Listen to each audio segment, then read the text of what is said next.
Bismillahirrahmanirrahim. Kita mulai kajiannya. Assalamualaikum warahmatullahi wabarakatuh. Innal hamdalillah nahmaduhu wa nasta'inuhu wa nastaghfiruh wa natubu ilaihi wa na'udzu billahi min shururi anfusina wa sayyiati a'malina. May yahdihillahu fala mudilla lahu wa may yudlil fala hadiya lahu. Asyhadu an la ilaha illallah wahdahu la syarika lahu wa asyhadu anna Muhammadan 'abduhu wa rasuluhu la nabiyya wa la rasula ba'dahu. Allahumma anta rabbi la ilaha illa anta khalaqtani wa ana 'abduka wa ana 'ala 'ahdika wa wa'dika mastata'tu a'udzu bika min syarri ma sana'tu abu'u laka bi ni'matika 'alayya wa abu'u bi dhanbi faghfir li fa innahu la yaghfiru dhunuba illa anta. Rabbi ishrah li sadri wa yassir li amri wahlul 'uqdatam min lisani yafqahu qawli. Amma ba'du. Hadirin hadirat, bapak-bapak, mas-mas, adik-adik dan juga para ibu-ibu, mbak-mbak, rahimani wa rahimakumullah tabaraka wa ta'ala. Marilah kita muqaddimai kajian ataupun ta'lim Ahad pagi kali ini. Waalaikumsalam. Yang pertama, dengan senantiasa tanpa bosan-bosannya kita menghaturkan rasa syukur kehadirat Allah Subhanahu wa ta'ala. Waalaikumsalam. Kita bersyukur berkat anugerah dan nikmatnya Allah pertemukan kembali kita dalam rangka muwajahah, liqa, bertemu langsung, bertatap muka untuk mengkaji dan menelaah syariatnya, mendalami agamanya, yang mana Imam Ibnul Qayyim Al-Jauzi rahimani wa rahimakumullah tabaraka wa ta'ala, beliau mengatakan salah satu wujud syukur kita kepada Allah yaitu dengan senantiasa mengingatnya, dengan senantiasa mengingat Allah. Jadi syukur itu disandingkan dengan zikrullah. Beliau bawakan firman Allah Subhanahu wa ta'ala, washkurli wadhkuruni adhkurkum washkuruli wala takfurun. Kata Allah, udhkurni adhkurkum, ingatlah kalian kepadaku, zikirlah kalian kepadaku, adhkurkum, niscaya kalian akan aku ingat, kalian akan aku sebut-sebut, kalian akan aku pamerkan di hadapan para penghuni langit, di sisi-sisi Allah, yaitu para malaikat, makhluk yang mulia. Setelah kita diperintahkan untuk mengingat Allah, disandingkan berikutnya, washkurli, lanjut syukurlah kalian kepadaku, wala takfurun, dan janganlah kalian kufur terhadapku, kufur terhadap nikmat Allah. Oleh karena itu, sebagaimana yang telah kami sampaikan, Rasulullah SAW juga menggandengkan zikrullah dengan asyukrulillah, ingat kepada Allah dan juga syukur kepadanya. Afdhalu dzikri la ilaha illallah wa afdhalu du'ai alhamdulillah.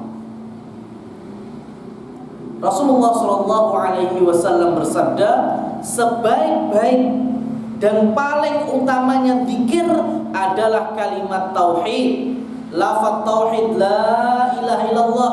Inilah zikir yang paling utama. Wa afdhalud du'ai, dilanjutkan dan disusul oleh Rasulnya, sedangkan seutama-utamanya ad-du'a. Apa tuh fungsinya doa? Salah satunya yaitu untuk bersyukur kepada Allah. Kita bermunajat, menggantungkan segala hajat. Yang paling utama adalah zikir yang berlafadzkan alhamdulillah. Ini yang kemudian dirangkum oleh Imam Ibnu Qayyim rahimahullah. Syukur dan zikir itu sama, bareng berjalannya. Apalagi kita ini lagi duduk bermajlis yang mana merupakan jalan pintas, jalan tol untuk menggapai surga Allah Subhanahu wa ta'ala, yang jelas sudah nyata di depan kita. Di dalam riwayat Muslim dan yang lainnya, beliau bersabda, "Man salaka tariqan yaltamisu fihi ilman, sahhalallahu lahu bihi tariqan ilal jannah." Barang siapa yang menempuh, sing lakoni suatu jalan ilmu. Nah, ini para ulama menafsirkan, menempuh jalan di dalam ilmu itu ada dua. Ada menempuh jalan secara hakiki, ada menempuh jalan secara makna supaya orang itu mendapatkan ilmu. Gambarannya ngeten. Rahimani wa rahimakumullah. Barang siapa yang menempuh jalan mencari ilmu, makna yang pertama jalan, ya jalan, melaku, numpak motor, numpak mobil, ataupun bagaimana caranya sampai ke tempat majelis ilmu, sampai bertemu di sana dikumandangkan qala Allah, firman Allah, wa qala Rasul, sabda Rasul dikaji, wa qala sahabat, dan ucapan-ucapan sahabat yang bisa dijadikan pijakan dalam beragama ditafsirkan, diterangkan dan dijelaskan. Inilah yang disebut ilmu. Maka barang siapa yang menempuh perjalanan, entah itu dengan apa, kakinya, dengan kendaraannya, barang siapa, ini masuk dalam makna apa? Hakiki. Selanjutnya, hadirin wal hadirat, yaitu menempuh ilmu dalam makna bagaimana ilmu itu didapat. Contohnya apa? Nulis, membaca, menghafal. Lek santri nggih, istilahnya setoran kepada ustadznya, kepada gurunya. Lah ini contoh salah satu bentuk menempuh ilmu. Makanya kalau kita sekolah dulu dua-duanya dapat, jalan sampai sekolah dengan kaki, dengan kendaraan sepeda. Kemudian di sekolah pun kita juga ada ujian, suruh membaca, menulis, membaca. Nah ini termasuk salaka tariqan yaltamizu fihi ilman. Ketika dua-duanya kita gapai, dua-duanya kita jalankan, hasilnya apa? Sahhalallahu lahu tariqan ila jannah. Maka niscaya Allah akan mempermudah dengan dua model tadi itu siapapun orangnya untuk masuk surga. Nah ini yang kita sebut tadi jalan tol, jalan pintas. Karena sudah jelas depan mata kita ada ilmu, di hadapan kita ada Quran, ada sunnah yang mana difahami oleh salaful ummah yang tak lain dan tak bukan adalah sahabat radhiyallahu anhum ajma'in. Nah, perlu kita berbangga diri, bersyukur atas nikmat dan karunia yang sangat besar ini. Dan ini merupakan kenikmatan yang tidak ada sia-sianya. Maksudnya apa? Manfaat dan faedahnya begitu mulia dan tinggi. Seorang ulama yang dikenal dengan Ibnu Abi Dunya, beliau mengatakan di dalam bab asyukurillah, kullu ni'matin la yuqarribu ilallah fahiya baliyah. Kullu ni'matin la tuqarribu ilallah fahiya baliyatun. Semua nikmat, semua anugerah, semua limpahan, baik itu yang kita sadari ataupun tidak, yang kelihatan kasat mata ataupun yang tidak, yang tidak mampu mendekatkan diri kita kepada Allah, fahiya baliyatun, maka itu malah aslinya apa? Baliyah itu kalau dalam bahasa Jawa pas, muspro. Bisa dipahami ya muspro ya. Nah kalau bahasa Indonesia muspro ya apa? sia-sia. Ya. Waalaikumsalam. Jadi kita dapat anugerah kesehatan. Kok ternyata kesehatan tidak membawa kita kepada ketaatan? Kesehatan kita muspro di hadapan Allah. Gak ada nilai pahala atau ajrun minallah. Dikasih kesempatan waktu luang, dikasih kesempatan rezeki, dikasih kesempatan keturunan dan lain sebagainya. Tetapi ternyata dari berbagai macam kenikmatan dan anugerah tidak mendatangkan ajrun, pahala, ganjaran dari Allah Subhanahu wa taala. Maka nikmat ini sifatnya baliyah, yang kami katakan muspro itu.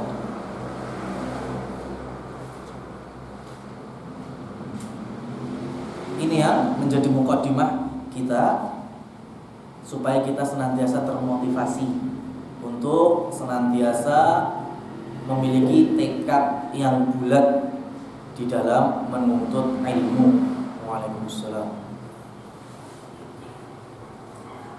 Meskipun terkadang yang namanya manusia, ya, yang namanya insan itu pasti ada godaannya. Salah satunya was-was, dan ini menyata. Ya, kenyataan memang was-was itu ada. Buktinya di dalam surat An-Nas dikatakan, ya, ketika kita minta perlindungan diri, sampai-sampai Rasulullah SAW bersabda, tidak ada surat yang turun sedahsyat dua surat yang kita kenal dengan Muawwidhataini, dua surat yang mana intinya adalah perlindungan diri kepada Allah. Jadi kalau dikenal dengan sebutan Muawwidhataini itu surat An-Nas dan Al-Falaq. Qul a'udzu birabbin nas dan qul a'udzu birabbil falaq. Kalau hanya disebutkan Muawwidhah, hanya satu ya, Muawwidhatun, berarti yang dimaksud adalah qul huwallahu ahad. Tetapi banyak juga hadis-hadis yang menerangkan bagi kita perintah untuk berlindung diri dengan konteks membaca, ya, Iqra'u al-mu'awwidzat. Jadi bentuknya jamak, bentuknya plural. Berarti kita diminta untuk membaca 3 surat perlindungan diri. Qul huwallahu ahad, Al-Falaq, dan juga An-Nas. Di salah satu surat, ya, yaitu An-Nas, ayatnya berbunyi qul a'udzu birabbin nas, malikin nas, ilahin nas, min syarril waswasil khannas alladzi yuwaswisu fi sudurin nas. Lihat, di sana ada nas yang bunyi waswis, berarti menghujamkan dan memasukkan rasa waswas. Sedikit demi sedikit was-was pertama dalam tekad berislam, berakidah. Ada orang yang akhirnya nggak mau sampai datang ke majelis ilmu. Ada yang sampai nggak mau datang ke masjid. Sebetulnya sudah ada greget untuk ketaatan ibadah, tetapi karena dikalahkan oleh was-was, maka nggak jadi ibadah. Ada apa enggak? Kata yang sudah sampai masuk ke ibadah, was-wasnya juga enggak berhenti, ada lagi was-was.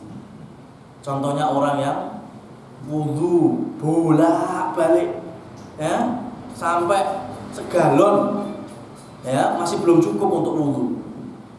Dia memiliki bayangan, memiliki khayalan bahwasanya seakan-akan sikote sorong keblok, kakinya masih belum basah, seakan-akan belum ngusap rambut, wajah, dan sebagainya. Ini was-was. Ya, rasa was-was di dalam beribadah, wudu, belum sholat. Enten nama mboten? Kita temui orang takbiratul ihram, masya Allah, kadang sampai berkali-kali, Allahu Akbar. Kayak orang yakin, waduh, kayaknya takbiratul ihram saya salah, ulang lagi, Allah, terus. Ini was-was fi sudurin nas yang memang dihujamkan oleh syaitan ke dalam hati manusia ketika ibadah. Mandi, Masya Allah kadang mandi itu sampai setengah jam, 1 jam itu mandi apa? Kalau nggak disusupi was-was. Dan seterusnya. Maka dari sini mau nggak mau memang kita harus minta perlindungan diri dari segala macam bentuk was-was syaitaniyah, yaitu dengan mau nggak mau harus berdoa, mau nggak mau harus meminta tolong kepada Allah Subhanahu wa taala yang menguatkan, yang mensabitkan, yang memberikan kekuatan hati dan juga jiwa kita. Allahumma tsabbit ala ta'atik wa ala dinik dan yang lainnya. Kenapa? Karena ketika manusia itu sudah diwaswasi, ya, sudah diberikan was-was syaitan di dalam ibadah, takutnya nanti masuk ke dalam ranah tauhid ataupun akidah. Makanya ada orang yang kadang kejinan atau kena sihir, itu seakan-akan dia udah murtad. Seakan-akan dia udah merasa murtad. Sehingga pikirannya tuh, wah, aku udah keluar Islam, syahadat lagi. Kemudian setengah jam kemudian syahadat terus.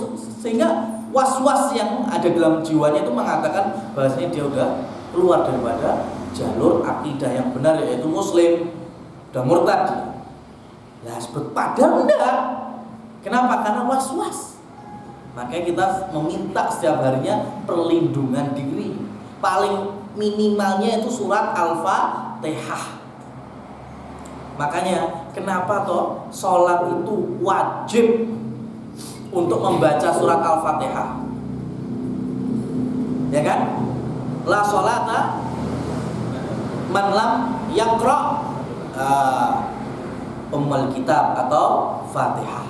Tidak dicatat sholat itu sebagai sholat secara fikihnya, melainkan terbaca di dalamnya Ummul Kitab, yaitu surat Al-Fatihah. Kenapa? Ya, kenapa kok sampai diwajibkan? Kalau yang lainnya zikir-zikir, doa-doa. Kenapa ketika takbir, ya, ketika rokaat berdiri qiyam harus ada Al-Fatihahnya? Maka diterangkan oleh beberapa ulama sebagai pertanda setidaknya yang disebut muslim itu setiap harinya mengingat dan mengenal Al-Quran. Dan ternyata kalau kita teliti di zaman kita sekarang, wajar. Kenapa? Sekian banyak kaum muslimin yang mengaku Islam, ada nggak yang setiap harinya nggak kenal Quran? Banyak. Yang nggak membuka Qurannya banyak. Yang nggak membaca Al-Qurannya banyak. Setiap kampung pasti ada. Lah kalau sekarang tercabut syariat untuk tidak membaca Fatihah di sholat, Masya Allah, kaum muslimin masih nggak apa yang namanya Quran sama sekali. Maka setidaknya kenapa diwajibkan membaca Al-Fatihah? Agar minimnya kaum muslimin setiap harinya itu mengenal dan mengingat Al-Quran. Tilawah pahit-pahitnya yang dibaca surat Al-Fatihah itu kan paling, Masya Allah, istilahnya rendah banget itu. Cuma udah baca Quran sudah, kapan sholat surat Al-Fatihah? Ya benar. Tapi masuk ya dari waktu 24 jam sama sekali tidak ada waktu yang tersisa untuk membuka mushaf. Barakallahu fikum. Ma'asyiral muslimin rahimani wa rahimakumullah tabaraka wa ta'ala. Maka dari sini kembali kita mengingatkan kepada diri kami dan juga para jamaah hadirin wal hadirat semuanya. Ada pepatah Arab yang mengatakan idza sadaqal azmu wadhahas sabil. Idza wadhaha al azmu, ya, idza sadaqal azmu wadhahas sabil. Jikalau keinginan, tekad bulat, pantang mundur, pantang menyerah, bismillah, maju terus untuk ilmu, maju terus untuk menjayakan Islam, maju terus untuk menjayakan kalimat Allah, wadhahas sabil, maka jalan itu akan lebih jelas. jalan untuk kita taat itu tambah terang. Makanya harusnya orang yang tambah ngajinya itu tambah tenang hatinya, tambah gamblang dalane ngoten. Nggak ada dikenal orang yang mukmin sejati istilah galau, risau, gundah gulana, terus-terusan enggak. Gelisah, sedih manusiawi. Cuma ketika kemudian diingat bahasanya Allah memang mentakdirkan demikian, solusinya berarti kita lebih mendekatkan diri kepada Allah, selesai urusan. Sedihnya, risaunya ya ketutup dengan ketaatan kepada Allah, keimanan akan qadha-nya, keimanan akan ketentuan-ketentuan Allah, baik yang buruk maupun yang baik bagi diri kita. Semakin jelas. Makanya nggak bisa ya kajian atau taklim yang berdasarkan Al-Quran, Sunnah ya sebagaimana pemahaman sahabat digabungkan dengan taklim-taklim yang tidak mengenal Quran. Makanya nggak bisa konslet ya Ahad pagi masuk ke sini bermajlis ilmu di sini ya, nanti malam ke alun-alun dangdutan konslet ya, nggak bisa, hancur pikiran antum ya.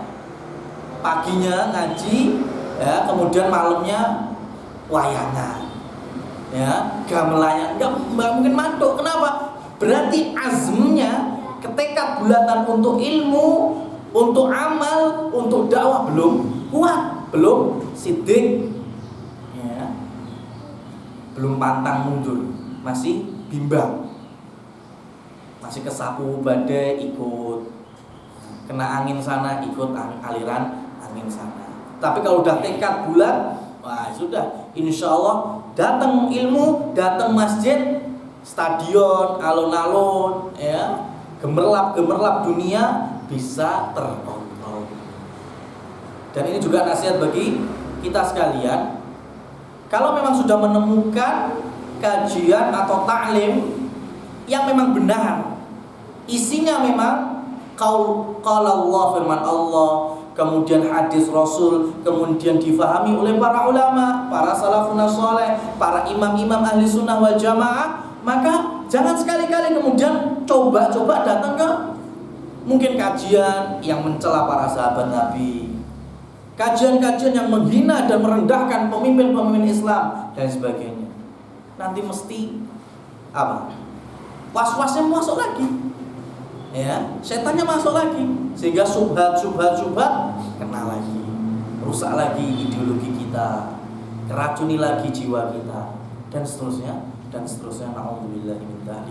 Maka dari sini kita menuntut ilmu ya, ini adalah proses untuk menuju lebih baiknya diri kita dan juga agama kita.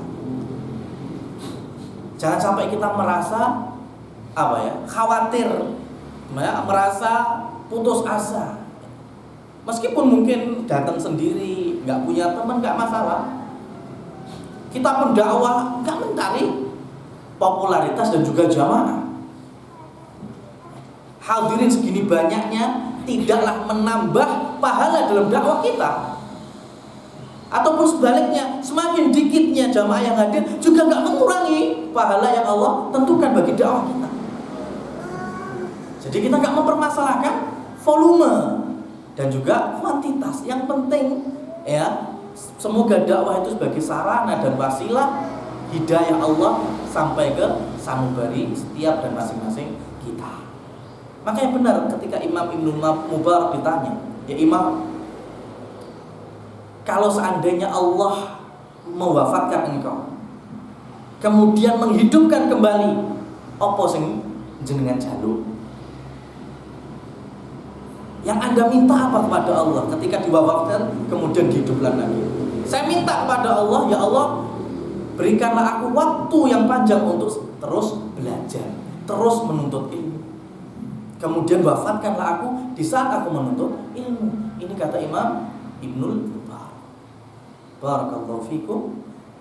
Jamaah hadirin wal hadirat rahimani wa rahimakumullah tabaraka wa ta'ala. Kita akan lanjutkan kembali pembahasan terkait masalah akidah, tauhid, sokok guru keislaman kita, yang mana kita telah masuk ke dalam kitab Kasyfus Subhat yang masih berada di bab yang kedua, ya, masih awal sekali, yang mana kita di dalam bab yang pertama atau pasal yang pertama kita ulangi kembali dan kita ulangi kembali terkait dengan bentuk-bentuk penyimpangan, kesyirikan yang ada di dalam masa jahiliyah, yang mana mereka senantiasa meyakini akan rububiyah Allah, ketuhanan yang sifatnya pencipta, memberikan kehidupan, ya, memberikan rezeki dan sebagainya. Namun di sisi yang lain mereka menyekutukan Allah.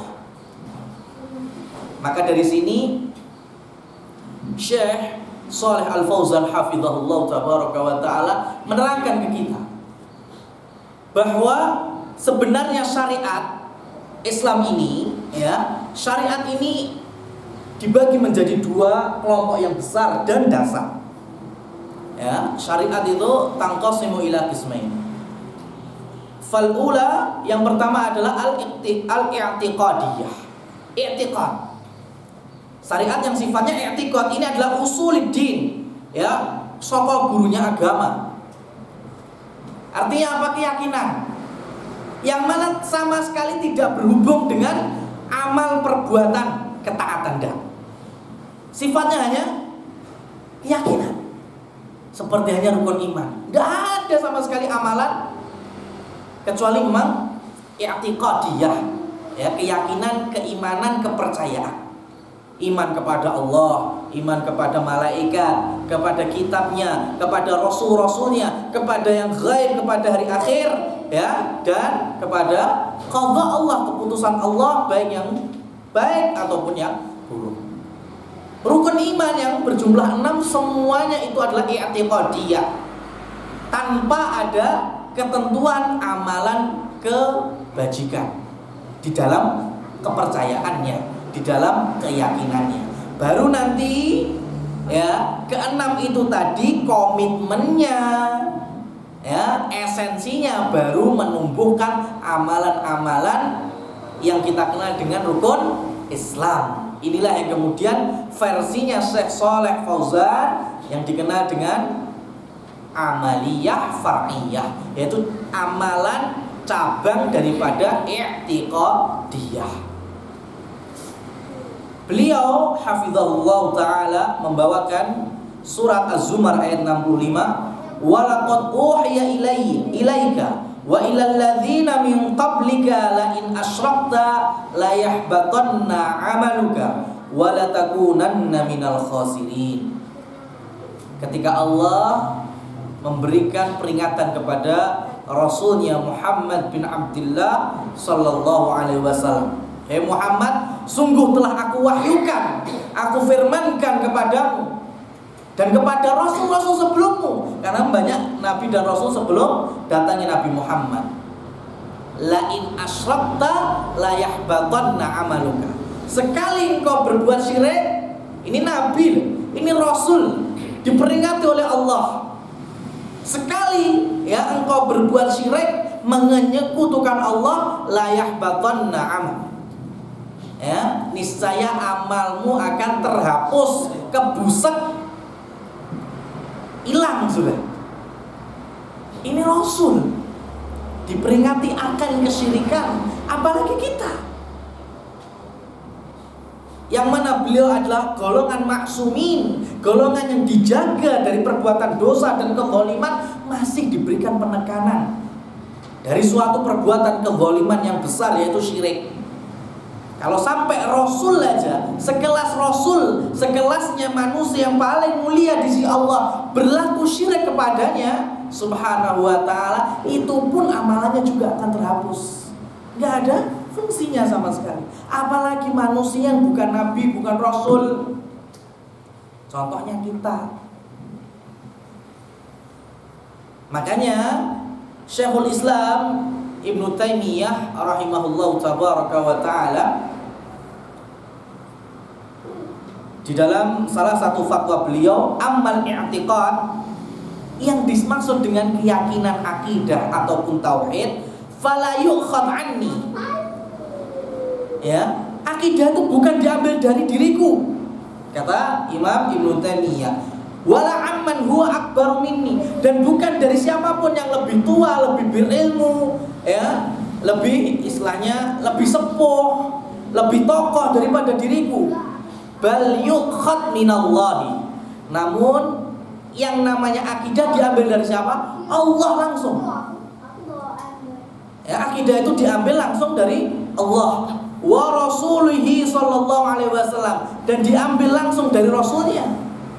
Karena yang mentafsirkan firman Allah adalah Rasul. Wa ma ajma' alaihi salaful ummah, dan yang telah disepakati seluruhnya oleh salaful ummah, yaitu sahabat radhiyallahu anhum ajma'in. Jadi ini akidah yang benar,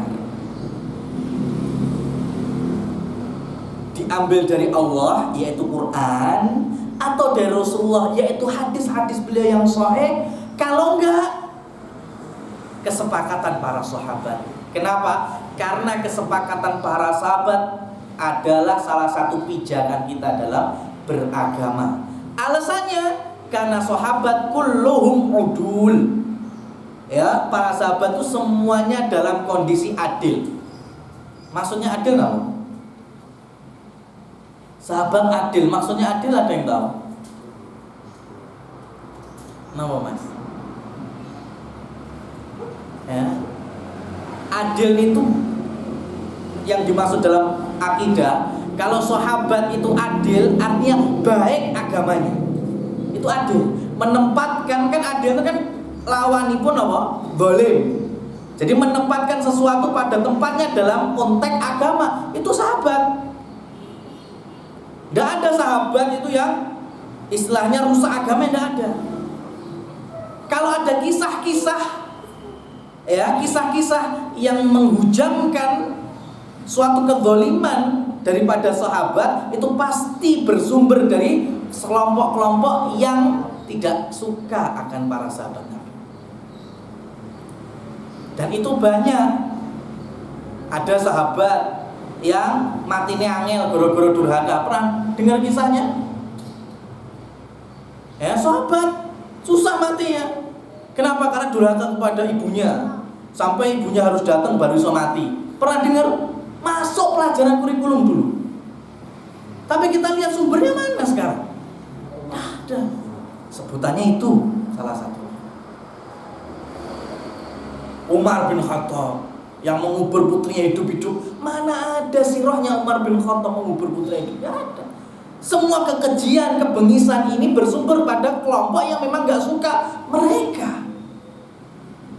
Karena emang pengen merusak kehormatan mereka, yang ujungnya pengen merusak syariat. Gak ada. Semua sahabat semuanya adalah baik dalam beragama. Wong salah titik langsung ditegur Rasul kok.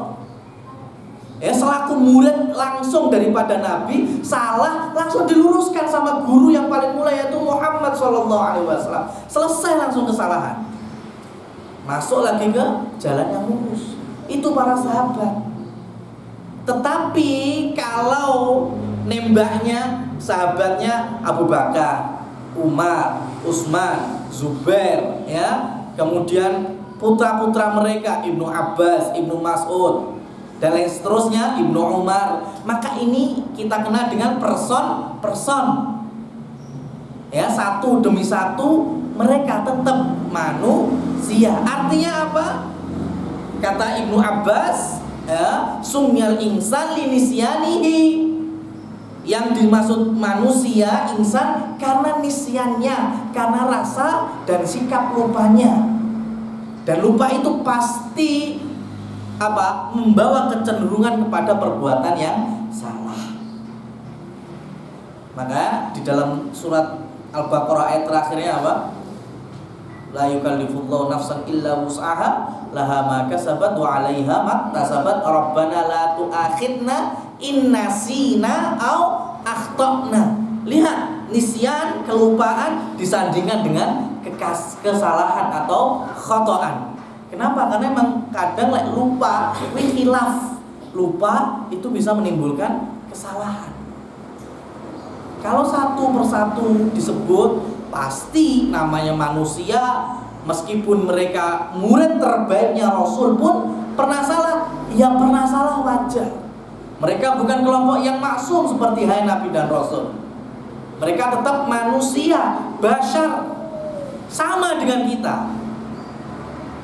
Cuma akidah ahli sunnah wal jamaah meyakini, ya, kesalahan mereka yang sakcuprit, kita katakan, dibandingkan ketaatan dan kesolehan mereka, yang mana Rasulullah SAW pun memberikan lisensi sampai beliau mengatakan, la tasubbu ashabi, jangan sampai kalian menghina sahabat-sahabatku. Kenapa? Kalau kalian berinfak, bersedekah emas, zahaban, emas sebukit Uhud sekalipun, yang sudah umroh haji ziarah ke Uhud, berapa itu gedenya Uhud, tidak sebanding dengan sedekah para sahabat satu mudnya, ya, saepek-epeknya sahabat, wala nasifah, ataupun separuh dari epek-epeknya para sahabat, pahalanya enggak level. Sedekahnya manusia sekarang emas sebukit Uhud dengan sedekahnya sahabat mungkin 3-4 butir kurma. Ya ada bandingannya, masih berat mereka. Karena mereka berjuang langsung menemani Rasulullah SAW. Ya, mereka beriman di saat keimanan istilahnya digempur habis-habisan oleh kufar. Di saat istilahnya orang-orang meyakini Muhammad itu sihir, pendusta dan sebagainya, mereka malah mengimani. Nah, maka dari sini setiap dari mereka pasti ada yang salah, pasti, ya, pasti ada yang khilaf, pasti. Tetapi bagaimanapun ahli sunnah wal jamaah meyakini semua sahabat udul. Tetapi di setiap sahabat pasti ada tingkatan-tingkatan kelebihan dan kekurangannya. Contohnya, sahabat yang paling mulia itu yang golongan pertama siapa? Asratun mubasysyarina bil jannah. 10 sahabat yang diberikan kabar gembira oleh Rasul jelas masuk surga. Itu 10 sahabat. Ini golongan pertama, tingkatan sahabat yang paling mulia. 10 yang dijamin masuk surga. Dari 10-nya ini merucut, ya, ada yang lebih mulia daripada 10 ini, yaitu 4 khalifah Rashidah, atau yang kita kenal dengan khulafa'ur Rasyidin, Abu Bakar, Umar, Utsman, Ali. Dari ke-10 ada 4 yang ranking 1 sampai ranking 4, 5 besar atau 4 besar. Ini jelas paling utama. Dari keempat ini, ya, ada yang paling mulia. Yang pertama yaitu Abu Bakar As-Siddiq. Diikuti yang nomor 2 Umar bin Khattab. Ya, nomor 3 dan nomor 4 ini yang ulama kemudian ada perselisihan. Mana yang utama? Utsman dulu atau Ali dulu? Ya, meskipun sebagian besar para ulama lebih menekankan Utsman lebih utama daripada Ali. Ya, intinya 4 khalifah Rashidah ini adalah orang-orang terbaik dari 10 yang terbaik. Lewat dari rombongan yang pertama, siapa dari para sahabat yang baik selanjutnya? Sinten, Mas? Nah, ini keyakinan Ahlus Sunnah, ahli Badar. Ya, semua yang ikut dalam peperangan pertama yang dimenangkan oleh Allah, yaitu perang Badar, mereka adalah sahabat yang golongannya istilahnya levelnya tinggi, diutamakan oleh Rasul. Ini ahli Badar. Kemudian dilanjutkan berikutnya, yaitu sahabat yang mengikuti perang Uhud, atau disebut Ahlul Uhud.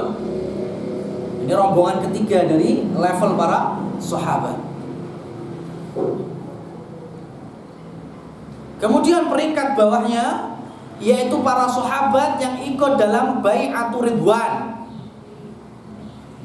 Dan ditutup rombongan yang terakhir, maksudnya rombongan kelima yang utama loh ya, adalah ahlul bait Rasul sallallahu alaihi wasallam. Istri-istri Rasul ya, putra-putra Rasul yang nasabnya ke Rasul dan juga ke ummahatul mukminin yang kita kenal dengan ahlul bait. Mereka semua ini adalah kelompok sahabat yang mulia, yang memang berasal dari didikan langsung Rasul sallallahu alaihi wasallam. Dari mereka lah kita mengambil akidah salah satunya.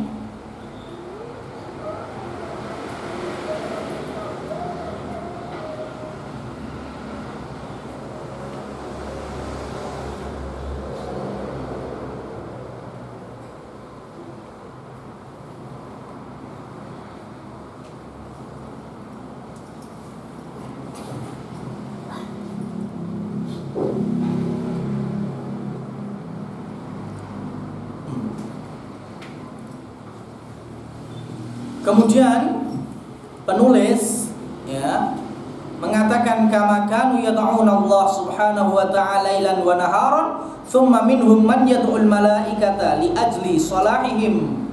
Oh, ini sudah kita sebutkan bulan yang lalu. Berikutnya Rasulullah SAW sudah menjadi kenyataan dan realita. Qatalahum, Rasulullah memerangi mereka liyakuna du'a kullahu lillah wan nazar, dan juga nazar semuanya untuk Allah. Ya, Rasulullah memerangi mereka yang berdoa kepada Allah tapi di samping itu berdoa kepada malaikat. Ya, ini akidah yang kita ambil dari Rasul. Rasul memerangi orang-orang jahiliyah yang mana mereka berdoa kepada Allah tapi juga di sisi lain berdoa kepada malaikat. Berdoa kepada nabi-nabi, kepada rasul-rasul, kepada orang-orang soleh, kepada makhluk-makhluk yang mulia menurut mereka.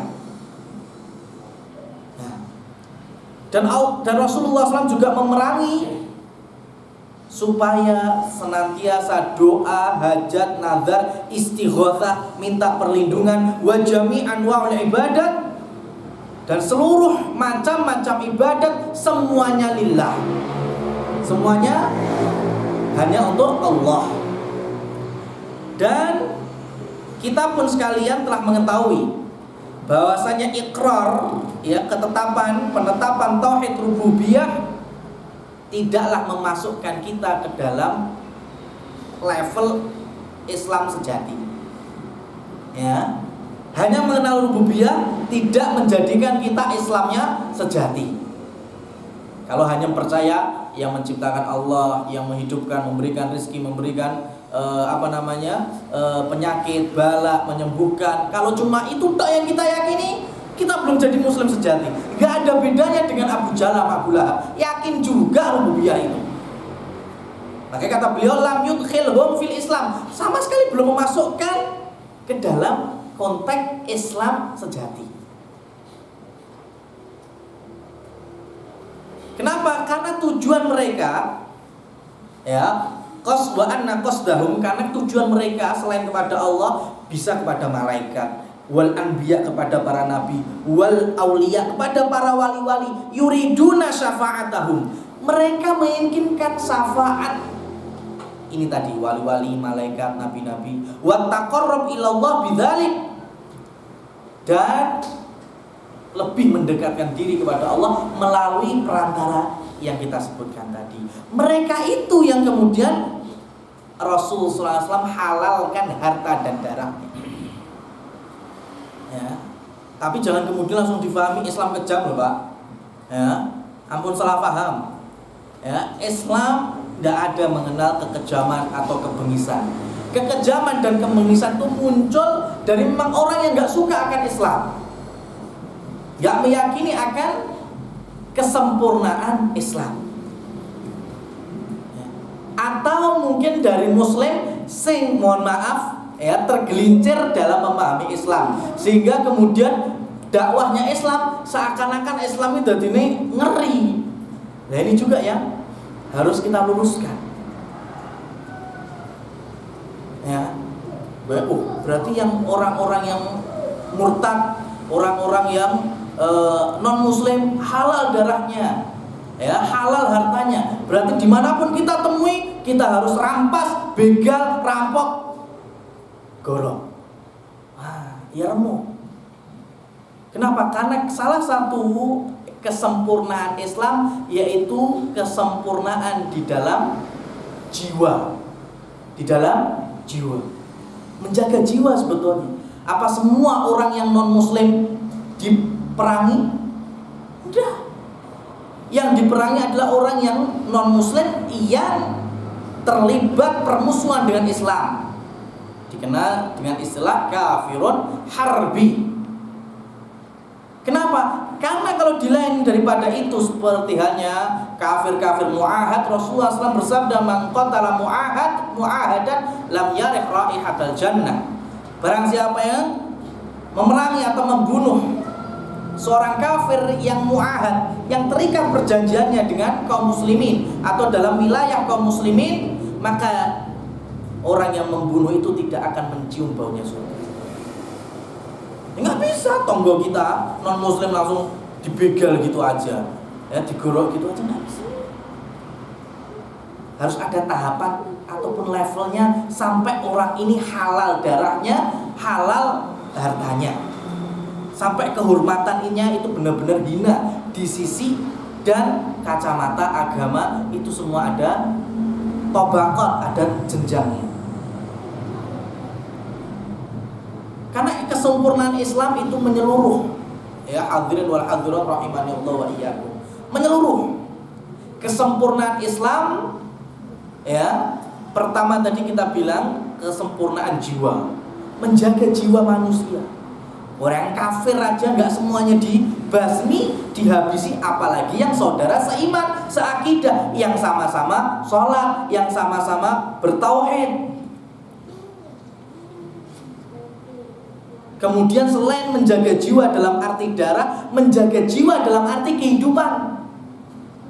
Contohnya apa? Sesuatu yang kita makan pada dasarnya haram bisa menjadi halal karena apa?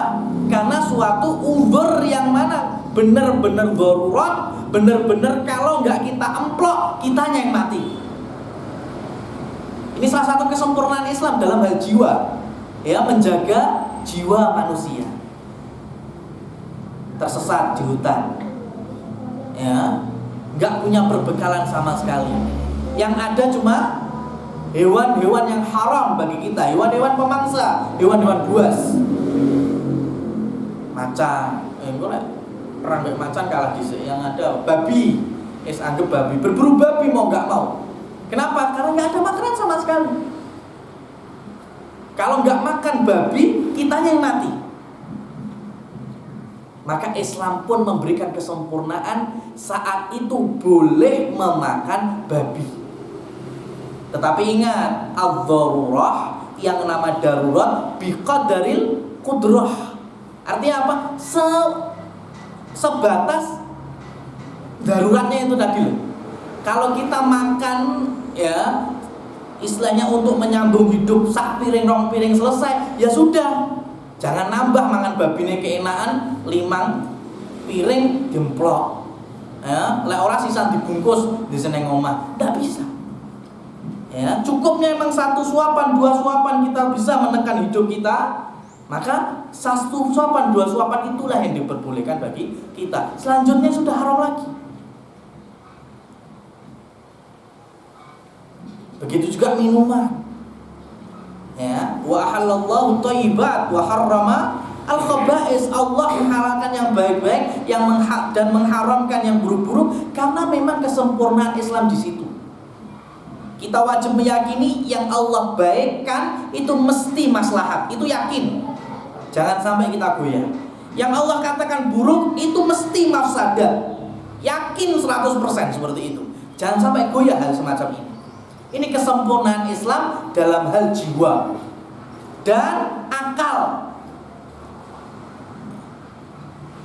Kenapa kok sampai khamr diharamkan, narkoba diharamkan, hal-hal yang memabukkan diharamkan? Karena bisa merusak akal. Secara ilmiah benar mafsadah, benar madharat. . 。 . 。 . 。 . 。 . 。 . . . 。 . 。 . 。 . 。 . 。 . 。 . 。 . 。 . 。 . 。 . 。 。 . 。 。 . 。 . 。 。 . 。 。 . 。 。 . 。 . 。 . 。 . 。 . 。Dan salah satunya lagi, Islam sempurna dalam hal kehormatan, ya, kehormatan diri. Ya, maksudnya kehormatan diri itu sampai yang membahas terjerumus zina atau enggak zina. Itu juga kesempurnaan Islam. Enggak asal menabrak yang haram gitu loh. Ini juga kesempurnaan Islam. Dalam hal nasab, dalam hal keturunan dijaga oleh Islam. Nggak bisa namanya laki-laki kur ngumpulin perempuan seenaknya.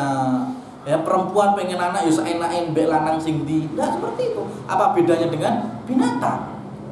Ini yang membedakan kenapa Allah memberikan otak dan akal, ya, kepada manusia dan hanya memberikan otak kepada hewan.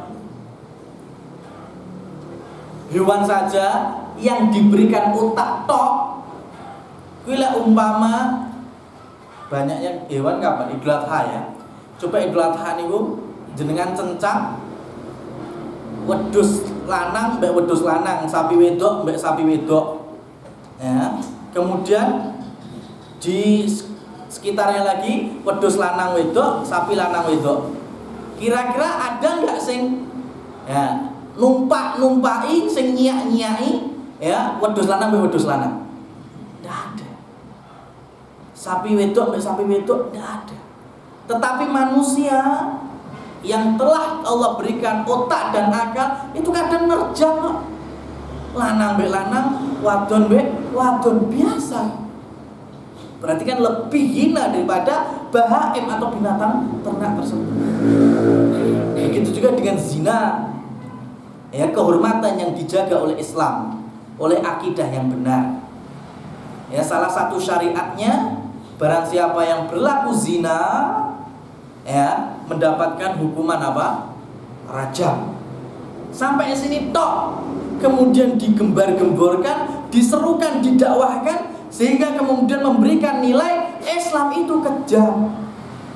Ngeprui wong yang zina sampai mati. Padahal kalau kita belajar, apakah semua orang yang zina dirajam, Mas? Apa semua yang zina dirajam? Boten. Yang dirajam itu siapa? Orang yang melakukan zina karena sudah menikah atau yang sudah pernah menikah. Jadi kalau bujang gadis itu gak dirajam. Tetapi apa? Dicambuk mi'at jildah, 100 cambukan, wa yaghibu amin, dan diasingkan satu tahun. Ini kalau bujang, kalau gadis. Kenapa? Karena belum pernah merasakan ya kehalalan daripada hubungan suami istri. Gak sampai dirajam. Tetapi kalau orang sudah bersuami, sudah punya pasangan istri, ya, kok sampai zina yang halal ada, kok sampai menerjang yang haram, maka Islam lebih kuat lagi hukumannya. Awalnya apa? Mi'atu jildah warajam. 100 cambukan kemudian dirojam setelah itu. Baru kemudian dihapus cambukan 100-nya, tinggal dirajam. Itu bagi orang yang berzina sudah memiliki pasangan atau sudah pernah menikah.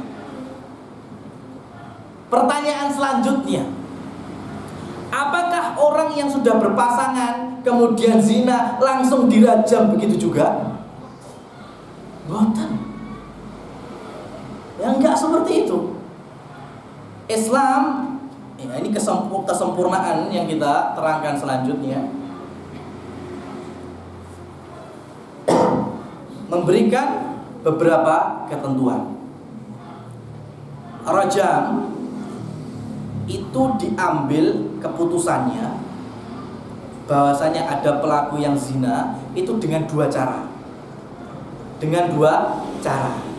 Cara yang pertama yaitu dengan persaksian saksi, yang kedua dengan pernyataan si pelaku. Ini sangat dipahami Mbak ya? Saya terangkan mohon dipahami, mungkin keliru dalam menyampaikan. Jadi hukuman rajam itu pertama harus diambil oleh waliul amr atau pemimpin Islam saat itu. Jadi nggak sembarangan, ya, nggak sembarangan. Ini nanti kita ambil contohnya beberapa puluh tahun yang silam atau kita kenal dengan peristiwa Ambon. Ya, karena memang saat itu memang ada yang dirajam. Sejarahnya kan seperti itu. Apakah benar sesuai syariat atau enggak? Nanti kita bisa ambil kesimpulannya di beberapa ketentuan yang ada dalam syariat kita. Jadi harus pemimpin. Buktinya Rasul SAW yang kemudian memerintahkan rajam bagi yang mengaku zina dengan perwakilan yang ditunjuk oleh Rasul. Jadi nggak sembarangan satu kelompok langsung rajam, satu komunitas organisasi rajam, tidak bisa. Itu yang pertama. Kemudian yang kedua, harus ada ketentuan di dalam merajam. Dua ketentuan, yang pertama dari persaksian saksi, dan kedua dari persaksian pernyataan si pelaku. Mau pilih yang mana? Anggaplah pilih yang pertama. Dari siapa berarti? Saksi. Saksi yang dibutuhkan harus berada pada syarat-syarat. Pertama, muslim. Saksi yang menyatakan melaporkan, tapi ternyata non muslim, nggak diterima persaksian. Pertama muslim. Yang kedua, 4 orang laki-laki. 4 orang laki-laki. Semuanya dalam kondisi waras yang ketiganya. Artinya apa? Gak ada salah satu yang gendeng sableng, Mbak. Ngelapor, ya kan? Satu orang, saya melihat dia tuh menzina. Siapa saksinya? Bawa temennya satu, bawa temennya satu lagi orang edan pinggir jalan digowo. Dia juga menyaksikan, gak diterima persaksiannya. Hilang satu, gak diterima, tertolak. Muslim, 4 saksi laki-laki. Kemudian semua waras, ya, nggak ada yang dalam kondisi junun. Kemudian yang keempat, mereka menyaksikan langsung, ya, perzinahan itu. Kira-kira bisa apa enggak Pak terjadi? Mereka menyaksikan, keempat-empatnya itu menyaksikan langsung. Saya lihat lapor, apa? Saya zina. Gimana? Pokoknya saya lihat dia berduaan masuk hotel. Nah, berduaan masuk hotel belum terindikasi zina. Meskipun yang mungkin jenenge wong sinawang, tapi kalau dibikin sebagai pernyataan laporan sesuai syariat, belum. Saya udah lihat. Terus buka kelambi, buka katok kabeh. Belum dinyatakan berzina. Sampai kata bahasanya Umar bin Khattab, apakah engkau melihat layaknya tutupe celak mlebu ning gone celak ataupun timbo sing mlebu ning sumur? Itu bahasa halusnya Umar bin Khattab. Jenengan perso celak, Mas. Celaknya zaman dulu niku kaya tip X zaman mesin ketik. Tip X mesin ketik jenengan mengalami mboten? Ada 2 botol, satu thinner, satu tip X-nya. Itu kan modelnya botol terus batangnya yang ada serabut-serabutnya itu. Mungkin yang adik-adik zaman sekarang nggak mengalami. Ini bahasanya Umar, bisa dilihat saksi bahasanya perzinahan adalah sebagaimana tutup tip X itu tadi, batangnya tip X masuk ke dalam lubangnya tip X. Kira-kira ada nggak yang bisa lihat saksi sampai sedalam itu? Zaman sekarang bisa, Ustaz. Apa? CCTV. Para ulama kontemporer tidak meyakinkan kepada kita CCTV sebagai persaksian. Nggak dianggap CCTV itu. Ya, karena bisa editan, bisa. Jadi harus mata langsung. Lihat, ya, yang masih meyakini atau nanti memberikan kedustaan ke Islam, bahasa Islam itu kejam. Kejam dari mana? Prosesnya aja sampai segini. Kira-kira ada apa enggak? 4 orang saksi, muslim semua. Kemudian dalam kondisi waras, melihat secara langsung, dan yang terakhir persyaratannya, ya, Keempat-empatnya adalah orang yang adil dalam agama. Aslinya apa? Bukan orang yang zindik, bukan orang yang munafik, bukan orang yang sembarangan. Jadi contohnya ada perzinahan di mana? Diskotik, tempat karaoke. Sing lapor nih yo sing mabuk-mabuk itu nggak diterima laporannya. Lah bagaimana? Yo sing laporan kudu sing sok awal, ya kan? Sing Jumatan teko negasi. Kira-kira bisa nggak orang-orang seperti itu melihat perzinahan? Nah itu loh. Dari seakan-akan Islam itu membungkus suatu aib, ya suatu aib dengan ketentuan-ketentuan yang sulit, sampai nanti kalaupun ada baru bisa diberikan hukuman yang kita kenal dengan rojam itu. Makanya ma'asyiral muslimin wal muslimat, nggak pernah ada sejarahnya rojam di kalangan Nabi, sahabat, tabiin yang berdasarkan apa? Cara yang pertama, nggak ada. Yang pakai saksi nggak ada. Siapa Pak yang bisa kayak gitu lah? Lapor, kudu 4, soleh kabeh, deleng kabeh. Wah ya susah nyarinya. Dan sekarang orang zina memang di stadion, di lapangan, nah hotel, nonggon sing susah-susah sunyi-sunyi, Tegalan, Kebonan, aduh. Kalau nyamuk boleh saksi lah, itu insya Allah banyak yang kedapatan. Kemudian, kalau cara yang kedua yang dipakai, pernyataan pelakunya, ya nggak langsung begitu juga dihukumi. Ya, sebagaimana Rasulullah SAW ketika adalah salah seorang sahabat yang lapor kepada Rasul, bahasa dia telah zina. Ya. Bahasanya dia pernah zina, telah melakukan zina, dan dia sudah menikah. Maka Rasulullah pertama mencueki, sudah pulang, tobat, jangan buka aibmu. Pulang, beberapa waktu kemudian datang lagi, lapor lagi, saya telah zina, saya pengen dijatuhi hukuman rojam. Rasulullah masih gak gubris, sampai datang kelima. 5 kali datang baru Rasulullah memberikan komentar. Abika junun, apakah ada kegilaanmu saat kamu melakukan itu? Enggak Rasul, saya waras 100% sadar. Saya melakukan hubungan sebagaimana suami istri berhubungan, tapi dalam kondisi haram. Sampai 5 kali baru Rasulullah berikan komentar. Jadi yakin kamu siap untuk dirojam. Dia udah yakin 100%. Maka kemudian Rasul pun memerintahkan, ya, salah seorang dari sahabat untuk mewakili beliau di dalam merojam. Akhirnya di hari yang ditetapkan untuk rojam, sahabat ini dirajam. Kemudian ketika kepruan yang pertama pakai batu, ternyata waduh lorong, kabur langsung. Apa yang dilakukan oleh sahabat yang lainnya? Kejar, ambil lagi, lebok nenek, keprui lagi sampai mati. Maka cerita ini, peristiwa ini dilaporkan kepada Rasul demikian, baru kemudian beliau, ya, memberikan komentar yang pedas. Ala tartumuhu, kenapa kalian tidak meninggalkannya? Maksudnya apa? Ketika kendaraan dikeprok ternyata loro, kabur, ya sudah. Bisa jadi dengan kaburnya dia kemudian dia bertobat, fataballahu alaihi, kemudian Allah memberikan tobat kepadanya. Malah mbok kepruina sampai mati.